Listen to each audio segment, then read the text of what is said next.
Pelo longo tempo que eu sou evangélico, eu participei como membro aí de 3 igrejas, né? A primeira igreja, uma igreja batista tradicional, né? Aquelas da moda antiga mesmo. Depois eu participei de uma igreja batista renovada e agora estou numa igreja apostólica, né? Qual que é a diferença entre elas? Elas são bem diferentes, tá? Para começar, na organização, na estrutura da igreja, elas são diferentes. Por exemplo, numa igreja batista tradicional, a formação de um pastor é uma formação muito mais criteriosa, né? Esse pastor precisa trabalhar na igreja, depois de um tempo alguém tem que chegar para ele e falar, você tem jeito para ser pastor, para ser líder, e depois ou essa pessoa mesmo tem que falar com a liderança, falar, eu quero estudar, eu quero me formar, eu quero ser pastor, ser líder, né? E aí, essa pessoa é enviada para estudar. Ela pode fazer um seminário noturno, trabalhando durante o dia, ou pode fazer um seminário à noite. Trabalhando durante o dia, ou pode fazer um seminário durante o dia. Eu conheço pastores que estudaram à noite e pastores que estudaram durante o dia. Agora, não pode ser em qualquer lugar também, porque hoje em dia as atividades de pastor, de pregador, elas se confundem, né? Pastor é uma coisa, pregador é outra coisa. Então, o pregador é aquele que é mestre, ou doutor na lei, ou mestre na lei. Ele tem facilidade de ler, entender e apresentar aquilo que ele leu de maneira que as pessoas possam aplicar de maneira prática, tá? Agora, o pastor não. O pastor é aquele que cuida de ovelhas. Ele cuida de pessoas. Então, quando você fala assim, o cara é músico e é pastor. Músico é uma coisa, né? Pastor é outra. Eventualmente, a pessoa pode ter o dom de se pastorear e junto com o dom musical, tá? Mas normalmente não se mistura os dons, né? E muito menos o de pregação, porque às vezes a pessoa ela é música, conhece de música, entende de música, faz músicas, depois ela acaba virando músico e pastor, porque antigamente todo músico era levita, né? Alguns anos atrás. Agora todo músico é pastor. E aí acumula músico como conhecedor da música, acumula como pastor, que pastoreia ovelhas, cuida de pessoas, e acumula como pregador, que na verdade é alguém que tem facilidade didática de aprender, de ler, aprender e transmitir esse conteúdo. Então, as pessoas hoje, elas estão virando Jesus Cristo.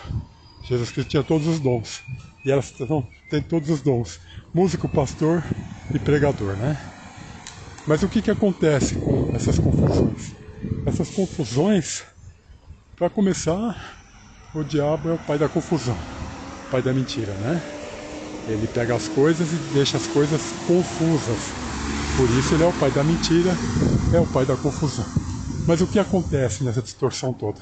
Acontece que a gente acaba não tendo pessoas qualificadas para realizar determinada função. A pessoa faz diversas funções. Por exemplo, a pessoa é música, dedicou a vida toda dela à música, dedicou a vida dela a entender as notas musicais, a buscar a inspiração em Deus para poder fazer músicas. Aí ela se torna um pastor, né? Ela, além da música, ela passa a cuidar de pessoas. E o que é mais crítico ainda, ela passa a ser um pregador, sem ter sido chamado para ser mestre ou para ser doutor na lei, e acaba virando pregador. E o que acontece? Aí a pessoa é convidada para tocar em algum lugar, né, o seu dom musical de louvor, de adoração a Deus, e acaba prega, sem ser uma pessoa que tem o dom, o chamado. Aí as pregações vêm distorcidas, né? Elas são distorcidas.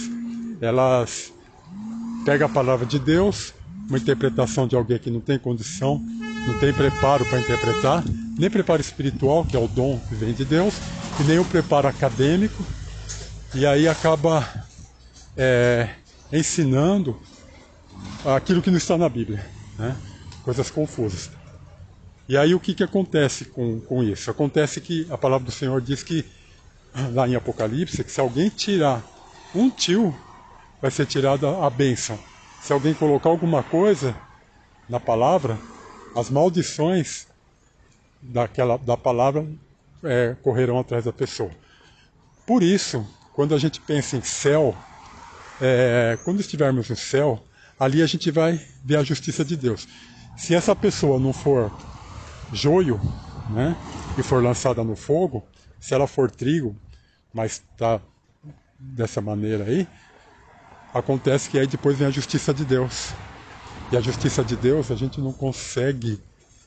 A justiça de Deus, que na verdade foi realizada em Jesus, pela graça e misericórdia de Deus, através de Jesus, a gente não tem noção do que pode acontecer. Por exemplo, às vezes a pessoa acha que ela vai receber um monte de elogios de Deus, de galardões pelo que ela fez, e não vai, né?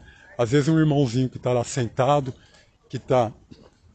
ou uma irmãzinha que está realizando o chamado dele para Deus, ou dela para Deus, que é interceder, por exemplo, por quem está na frente, é um exemplo, né? Ela pode chegar lá no céu e receber mais galardão de Deus do que aquele que, entre aspas, está na frente, ou que tem que as pessoas estão achando que é muito espiritual porque está na frente, né? Então essas distorções todas nós encontramos hoje na Igreja do Senhor, né? Na Igreja do Senhor tem essas distorções. No passado, quando os apóstolos começaram lá com o trabalho, depois que Jesus foi embora, que Jesus deu o caminho para eles sabiam que eles iam morrer pelo Evangelho. Eles sabiam que eles iam enfrentar a oposição. Eles sabiam que eles não estavam no mundo para ter carro, casa e essas coisas todas. Não estou dizendo com isso, é lógico, é óbvio, que você não pode ter essas coisas, né? Isso não está sendo dito, que você não possa ter um carro bom, um emprego bom, um trabalho bom. Desde que venha do Senhor, você pode sim ter essas coisas. Porém, né, não ache que o fato de você ter um carro, uma casa, um bom emprego, você está sendo abençoado por Deus. Precisa buscar, né? Para saber se isso está vindo de Deus mesmo, ou está vindo das distorções que o inimigo faz, realiza, dá para as pessoas, para que as pessoas se sintam embriagadas com as coisas do mundo. Embriagado com as coisas do mundo. Estar embriagado com as coisas do mundo significa isso. Você está tão correndo atrás das coisas materiais, que o espiritual seu vai ficando para trás. E para quem é chefe de família, para quem é pastor de família, para quem é o líder da família, o pai, o marido, é pior ainda, porque ele não está conduzindo a vida dele em direção à cruz e também não está conduzindo a vida da família dele em direção à cruz. Tá? Então temos que tomar muito cuidado com essas distorções que existem na igreja hoje. Estou falando aqui da igreja brasileira, né? E da americana, porque nós somos muito cópia daquilo que se faz nos Estados Unidos. Então, há pouco mais, sei lá, vou chutar aqui, 40 anos atrás, coisas que não eram importantes, que não aconteciam na igreja e que eram repudiadas dentro do sistema religioso, dentro da igreja, hoje elas são normais. Depois, se a gente voltar para 30 anos, também, coisas que não eram normais, hoje são normais. Coisas que não se podia, hoje se pode. Voltemos para 20, 10, 5 anos e assim por diante.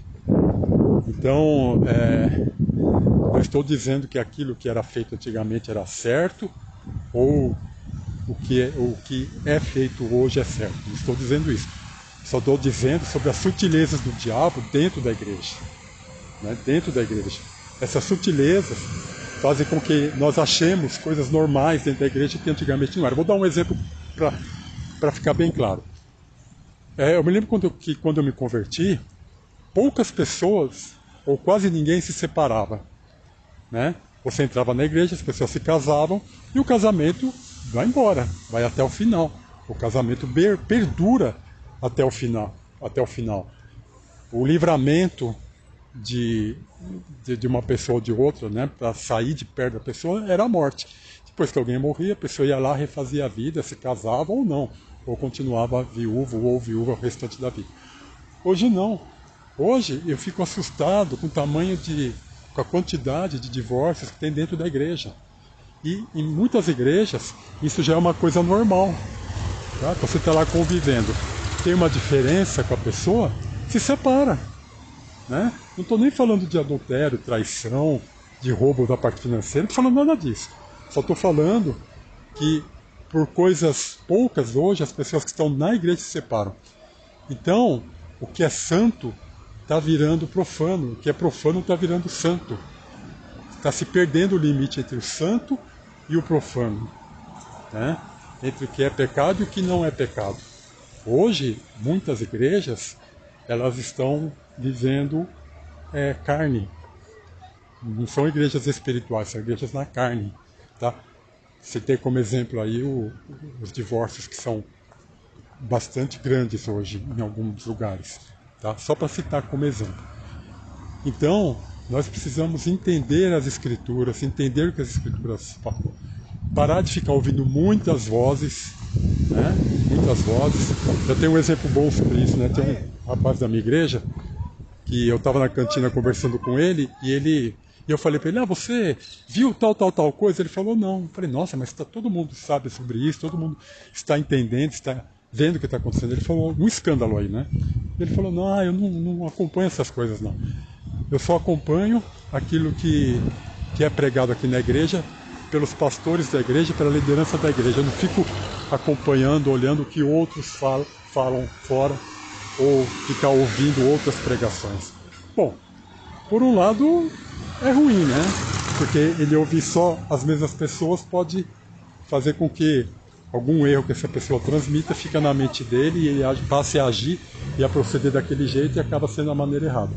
Porém, existe uma coisa muito boa nisso, que é não ficar escutando outras vozes. Se você não tem condição, não tem